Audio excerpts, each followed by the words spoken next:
pregunta es la siguiente y es la que vamos a desarrollar durante este bloque. ¿Es posible hablar de una reactivación económica en la coyuntura política en la que nos encontramos después del anuncio presidencial del 28 de julio de adelantar las elecciones? En todo caso, ¿cómo hacerlo? ¿Cuál sería el camino? Estamos con César Fuentes, director de la Maestría de Gestión Pública de SAN, para que analicemos este tema. ¿Cómo estás, César? ¿Qué tal? Buenas tardes, ¿cómo estamos? ¿Qué tal? Bueno, ¿es posible pensar en reactivación económica en medio de esta crisis? Lo que está pasando ahora es, creo que hay a nivel de expectativas del sector privado, hay bastante preocupación, y eso lo vemos, creo que cuando hablamos con líderes de opinión pública en la parte privada. Yo creo que el sentir en el sector privado justamente es de mucha incertidumbre, ¿no?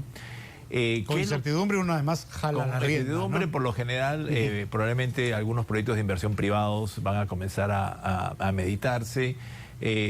No creo en la parte minera, que es de muy largo plazo, pero sí probablemente en lo que es consumo, en lo que es retail, en general en todo lo que tiene que ver con inversiones de servicios.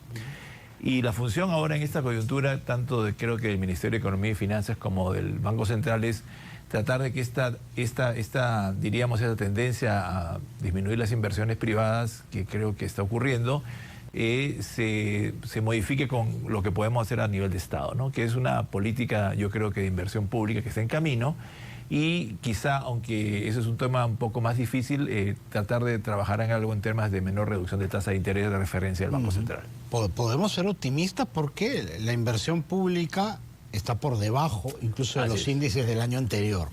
La inversión en grandes proyectos primarios está también en negativo. Entonces uno dice, ¿por dónde? ¿De repente va a ocurrir la magia, el tronar de dedos, que la rueda va a empezar a rodar? No va a ocurrir magia. Primero tenemos que ver, por ejemplo, cuando uno ve los números de coyuntura de inversión pública, lo que vemos es que después de los procesos electorales es siempre conocido que la inversión pública, especialmente en regiones, baja sustancialmente. ¿Por qué? Porque hay nuevos alcaldes, nuevos regidores, nuevos funcionarios públicos. Eso se va a mejorar en este año y en el próximo. Entonces, por ese lado hay un positivo. Por otro lado, creo que hay lecciones aprendidas que el Estado ahora debería tomar. Por ejemplo, ha sido muy exitoso el tema de los panamericanos, ¿no? En el tema de cómo se ha avanzado muy rápidamente en el tema de contrataciones. Y hay un ejemplo, y hay una metodología de cómo mejorar las contrataciones del Estado. Y ¿por qué no la tomamos? ¿Por qué no somos más arriesgados? Y eso es una norma que tenemos que legalmente tener. ¿Se podría aplicar a otros sectores? Se podría aplicar a otros sectores.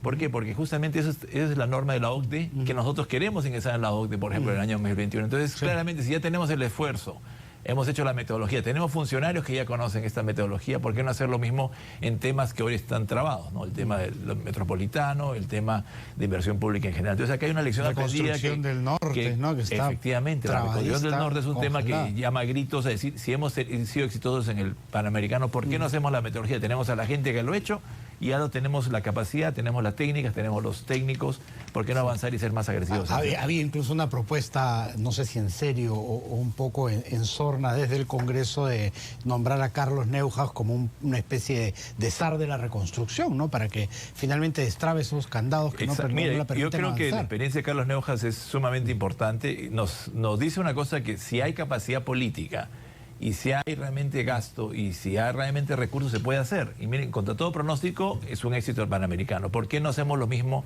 en otro tipo de inversión pública? Y creo que la lección aprendida están los funcionarios, la gente ya aprendió. La gente conoce cómo tiene que hacerlo, y si hay voluntad política se pueden destrabar muchísimo de los proyectos de inversión pública que tenemos hoy día en línea. Sí, pues porque es increíble que hablemos de esto, porque finalmente esos recursos no faltan, ¿no? Hay recursos. Tenemos caja para hacer las cosas, pero no encontramos el cómo, nada más. El tema es que hemos gastado poco en lo que es capacitación del Estado, y creo que estamos teniendo ahora, pagando el hecho de no haber capacitado a funcionarios públicos, y también tener una política creo que muy poco generosa con los funcionarios públicos a nivel de salarios. Entonces todo eso ha confluido de que nuestra capacidad de gestión esté trabada, no solamente a nivel regional, que es una cosa creo que es crítica, sino también ya nos está golpeando a nivel ya de Estado nacional, ¿no? Entonces yo creo que hay también una reflexión sobre las políticas salariales que tenemos que hacer. Es decir, yo creo que el Estado hoy día en este año, y el Ministerio de Economía y Finanzas creo que tiene todos los instrumentos y tiene hoy día la capacidad política de generar una inversión pública mucho más agresiva y mucho más audaz para el momento. Sí, pues y pensar ya en crear una casta de funcionarios que sean inamovibles, ¿no? Yo creo que cada ministro que entra cambia directores, cambia gerentes. El ejemplo de Servir se ha quedado una cosa muy pequeñita, pero eso tranquilamente se podría multiplicar por 10. O sea, no tendríamos por qué pensar que se frene tanto la inversión porque cambia un alcalde, por ejemplo, es. Entonces ahí tenemos, ¿qué cosa? No tenemos capacitación del sector público. No creo que es un tema, ya hay, no solamente en ESAN, hay muchísimas universidades que ya tienen hoy día, ¿no es cierto?, mecanismo de capacitar a los funcionarios públicos.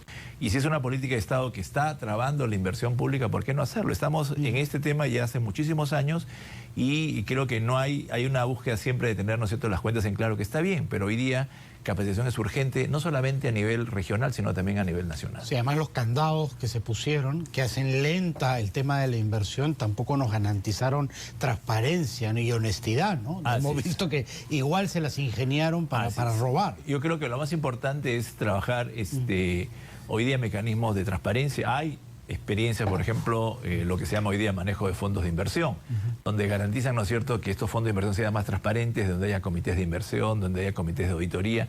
Es decir, hay muchas cosas que están en el camino y creo que nos hemos centrado mucho en cumplir las reglas, que está bien, pero hoy yo creo que necesita mucha más audacia la inversión pública, cosa que a gritos yo creo que tanto la población como los partidos en general y la ciudadanía está exigiendo del Estado.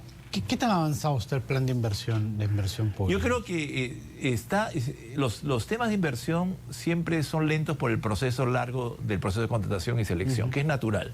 Pero lo más importante acá, ¿cuáles son las premisas donde nosotros nos sentamos? Es tenerlo más barato, ¿no es cierto?, que no necesariamente es lo mejor desde el punto de vista de inversión pública, o aquellos también que nos ofrezcan a veces la menor tasa, que tampoco no es un criterio muy adecuado. ¿Por qué? Porque a veces lo que necesitamos es expertise, es decir, qué cosa realmente está haciendo la inversión y calidad de inversión. Y a veces esa calidad de inversión cuesta. Entonces ahí yo creo que los procesos de largo aliento efectivamente son largos. Y de nuevo, ¿qué es lo que tiene que ser la meta? No cumplir con el reglamento, que es lo que efectivamente hoy día dice la ley de contrataciones, sino fundamentalmente cumplir con el objetivo. Y ese ha sido el éxito, por ejemplo, del Panamericano hoy día. Al cumplir con el objetivo, hemos cumplido, sí. Probablemente hemos tenido que cambiar algunas cosas, pero hemos llegado al objetivo que ha sido que efectivamente haya sido, ¿no es cierto?, una inauguración, ¿no es cierto?, que creo que todos los peruanos estamos orgullosos. Y ese es el camino que tenemos. Si hemos sido exitosos y hay una experiencia, ¿por qué no reproducirla en todo el sector público? Ese yo creo que es el desafío. Están las personas, está la experiencia, y yo creo que falta unas ganas y motivación política para que eso ocurra. Sí, pues, y además a Neuhaus, ya para hacer la cereza del pastel, incluso le ha sobrado plata. Hay 200 millones que ha devuelto. ¿Y eso qué significa? Que si hay gestión, primero, importante la capacitación, y si hay voluntad política y tenemos los recursos, esas tres bases, ¿no es cierto?, es para que realmente se ejecuten. Y realmente estamos viendo, si vemos en el norte, ¿no?, es realmente de lamentar que compatriotas nuestros estén sufriendo pues 3, 4 años donde no hay efectivamente resultados. Realmente acá hay un tema hasta de empatía, ¿no es cierto?, del gobierno central frente a los compatriotas en el tema del norte. Claro. Y así podemos ver, ¿no es cierto?, en muchas partes. Y con la plata en la bóveda, ¿no? Así, y tenemos muchísimos recursos, no muchísimos recursos, pero tenemos suficientes recursos para afrontar el desafío de inversión pública. ¿Cuál fue el modelo de Neuhaus que finalmente... El modelo de Neuhaus fundamentalmente está centrado en lo que es el objetivo. Es decir, yo quiero es cumplir la meta, en este caso, por ejemplo, abrir los Panamericanos. Entonces, ¿qué significa? Yo tengo que ajustar todo el tema de contrataciones en base a esa meta. ¿Y qué significa? Si realmente, por ejemplo, un proveedor me falla, busco otro proveedor. Pero el proceso en el Perú, ¿cuál es? Efectivamente, impugnamos y hay todo un proceso, ¿no es cierto?, mucho más largo de resolución de controversias. Ese tema tiene que estar resuelto. Por otro lado, ¿no es cierto?, buscar asesoría que permita, en lo más rápido posible, ir ajustando el modelo. Es decir, lo que se hace generalmente es tener comúnmente lo que se llama pues opciones en el camino que puedan justamente permitir llegar al objetivo. En el Perú no, en el Perú, ¿qué tenemos? Una ley donde realmente tenemos que seguir el proceso inicial y no podemos salir, sino realmente... Claro, es un muro de hierro. Entonces, ¿qué sucede?